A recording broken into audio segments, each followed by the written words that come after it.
Hi, I'm James. And I'm Antony. And this is Words and Numbers.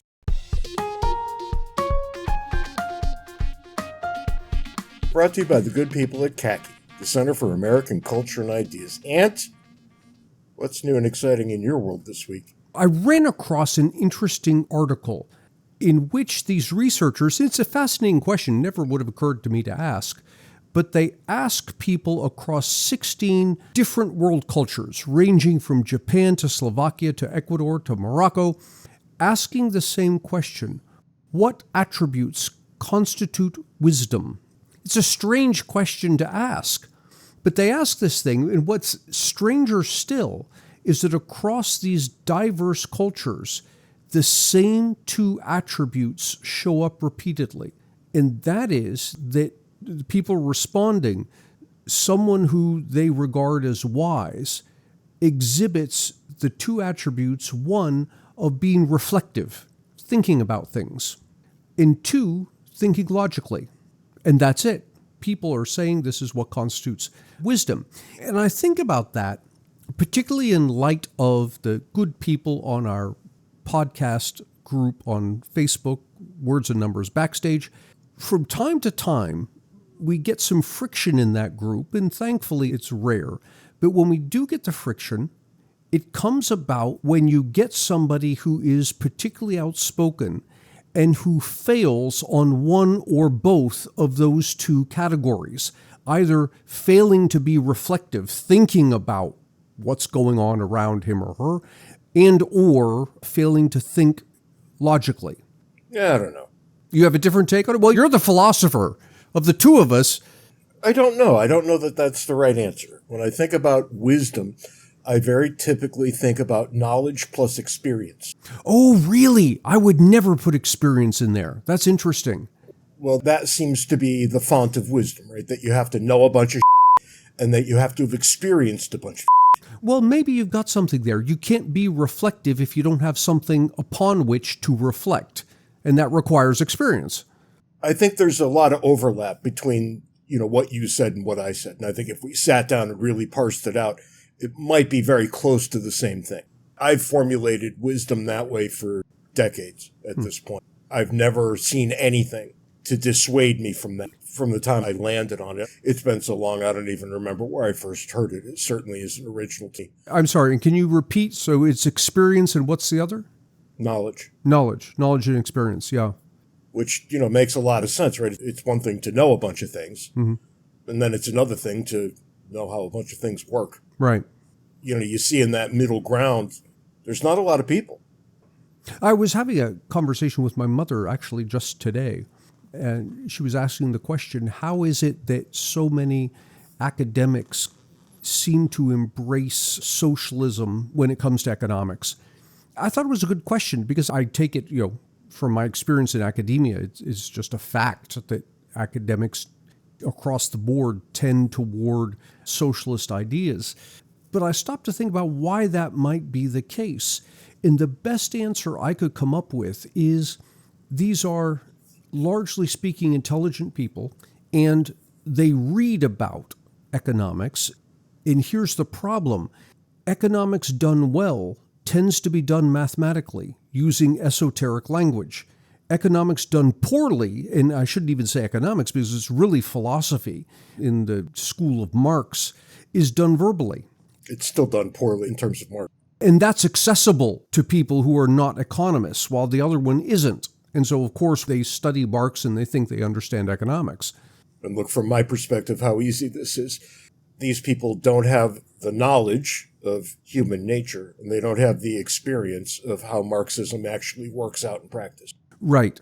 And a friend of ours has said, which I think is brilliant, that academics largely tend not to understand markets because in the academy, you're insulated from them. You don't feel market forces. Yeah, I think that's right. I have no idea which of our friends has ever said this, but I think that's right.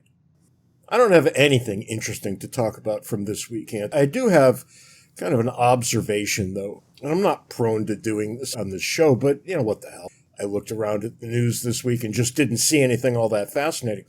But The one thing that I have been kind of ruminating about a lot lately as I scroll through the various social media accounts that I have is I wonder how we ended up here, right? Where everything is so shrill and so ridiculous. If you went through my Facebook feed on any day, and I'm sure mine is close enough to everybody else's, I'm sure that given the kinds of things that we do and that I do, okay, mine is going to be a little worse in this respect than many.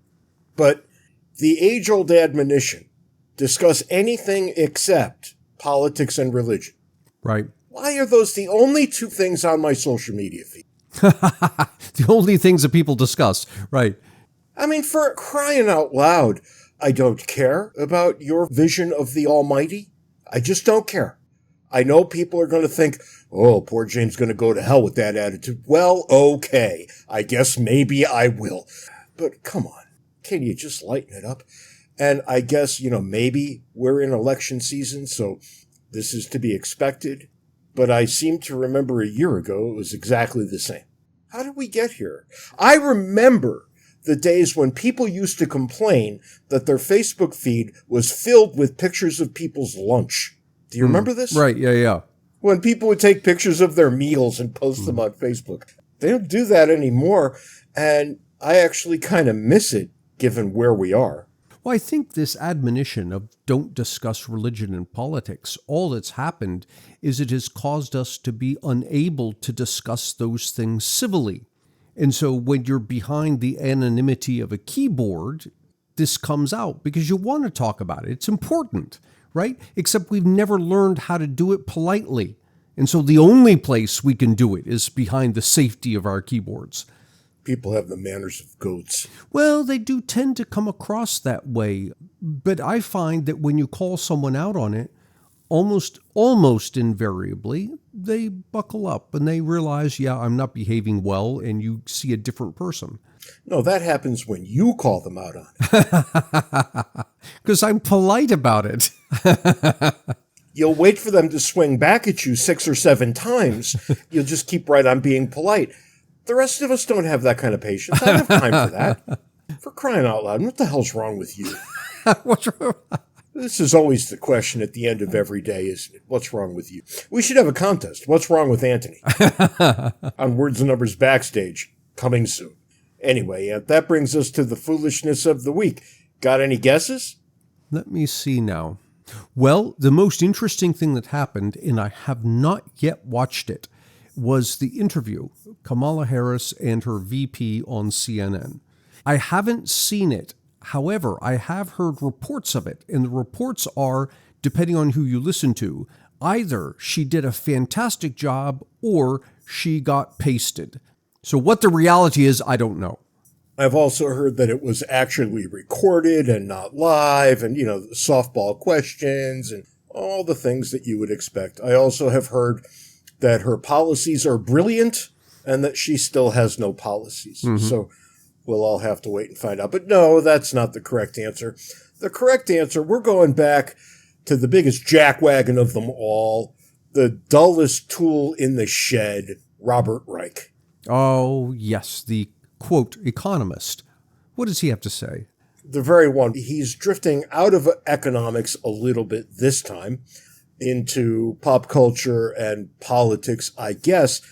But writing for The Guardian, an English paper, I feel the need to point out, he says, well, let me read the title. And you and I know well that authors don't always write their titles, but something tells me he wrote this one. Elon Musk is out of control. Here's how to rein him in. I have to know both of these. A, how is he out of control? And B, how does Reich propose reining him in? Come on, man. He's the richest man in the world, and he influences politics. Therefore, he acts at the detriment to us all. I think this is Reich's logic in a nutshell. And how does he propose reining him in? Oh, there are a number of brilliant things that Reich suggests.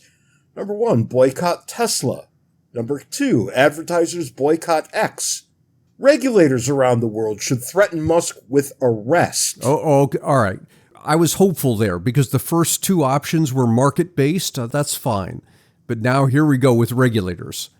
Well, and it's worse than that. Threaten him with arrest. Right, yeah. if he doesn't stop, quote, disseminating lies and hate on X. Who gets to decide what lies and hate are? Apparently Robert Reich does. Right. And First Amendment be damned. What a world we would all live in. Yeah. Well, he did say around the world, right? Global regulators. Apparently he'd have to be given a free pass here in the United States, but all those other countries could go after him.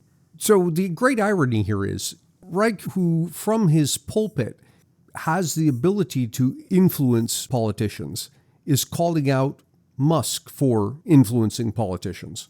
And his final suggestion is that we must make sure Reich's favorite candidate for president is not elected, which would mean making sure that Reich's favorite candidate for president is elected. Right, yeah. You see how this works?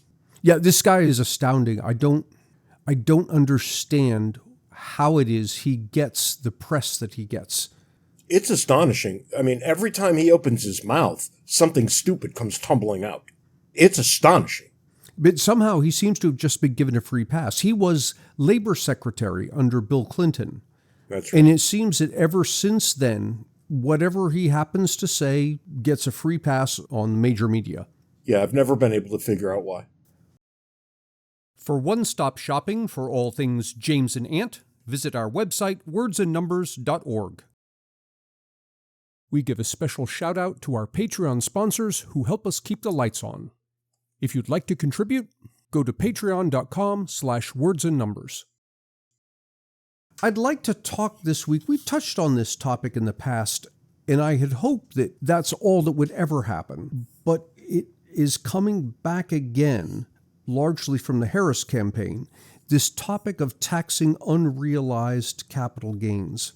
I have to start off by saying this is going to get a little bit, we'll try and keep it out as much as possible, but it's going to get a little bit into the weeds.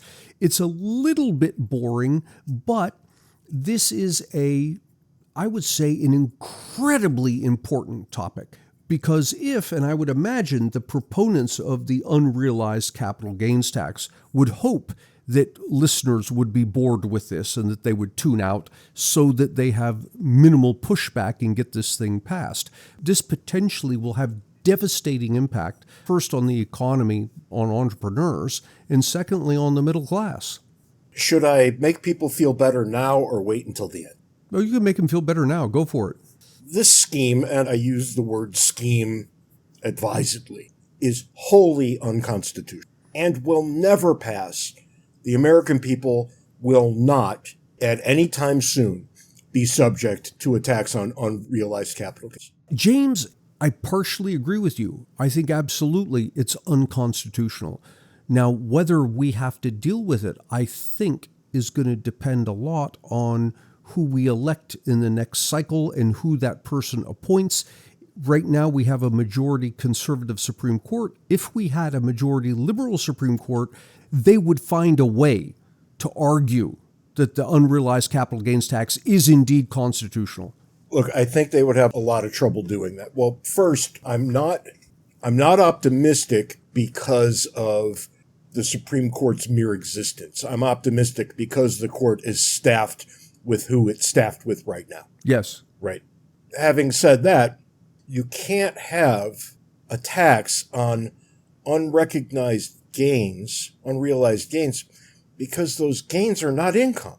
Unrealized gains are not income. Well, let's start there with the definition.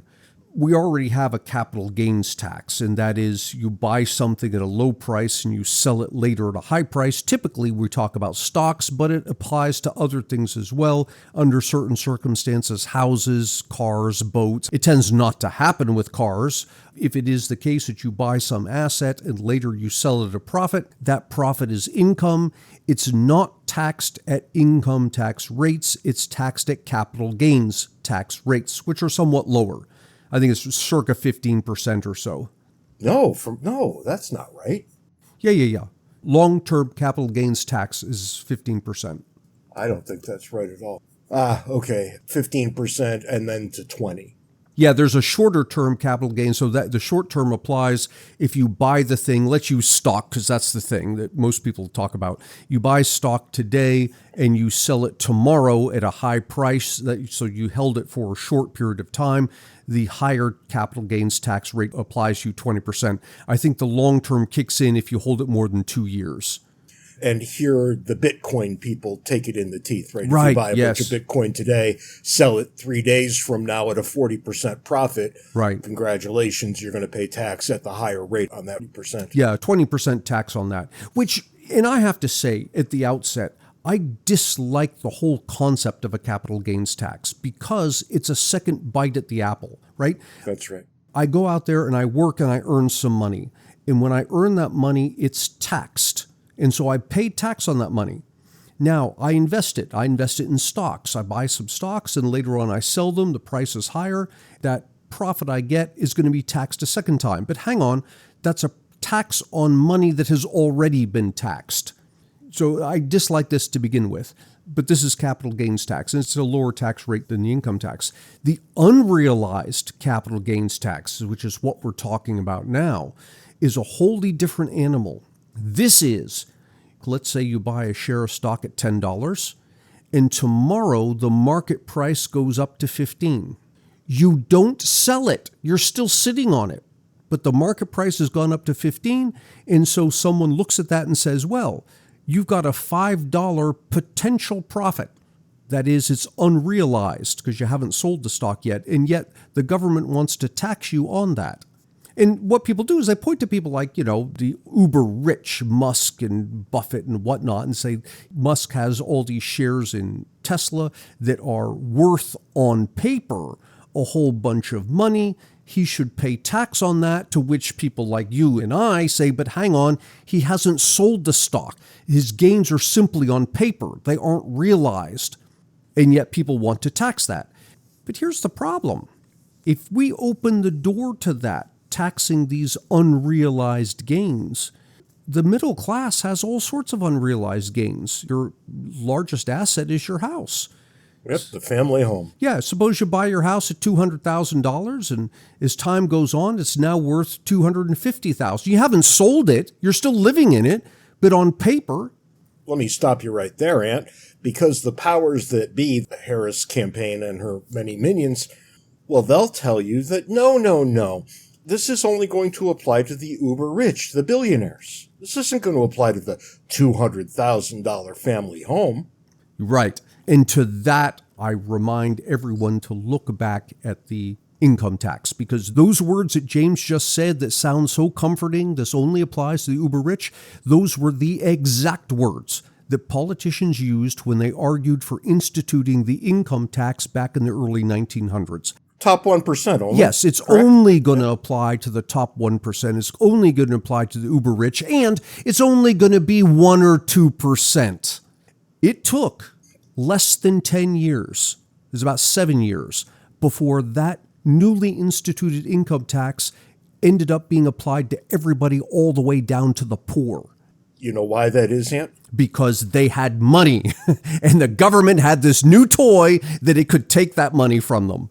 That's exactly right. The government is a beast that requires feeding, and the more you feed it, the hungrier it gets. Yep, that's exactly right. And whatever happens here, trust me, if they're telling you it's only going to apply to these few people over here who we've already taught you to hate anyway, sooner or later, they're coming for you. Oh, they're coming for you. And here's the thing that I don't think people appreciate well enough. We talk about, the billionaires or the 1% and all of the income they have. And the 1%, I think the cutoff for the 1% is something like $450,000. If you earn more than that a year, you're in the top 1%. And that's a tremendous amount of money compared to the average. It was the median household income's like $70,000 or something. 75. Yeah, but here's the thing.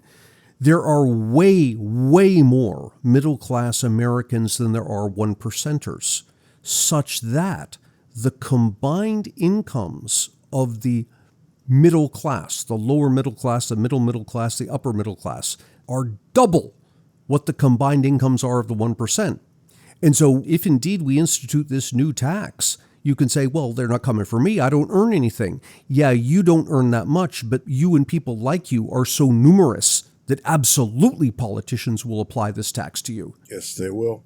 And that's when the disaster strikes. Yeah, so let's go back to the house example. You buy your house for, let's say, $200,000, and 10 years down the road, you look it up on Zillow, and Zillow says it's worth $250,000.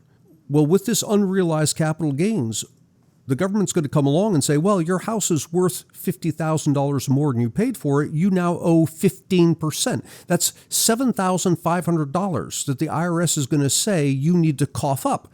Now, where are you going to get this money, right? Because it's not like you sold your house and you're now sitting on $250,000. It's unrealized. Yeah. But you might have to sell your house. Yeah, but you might have to come up with the tax money. Exactly.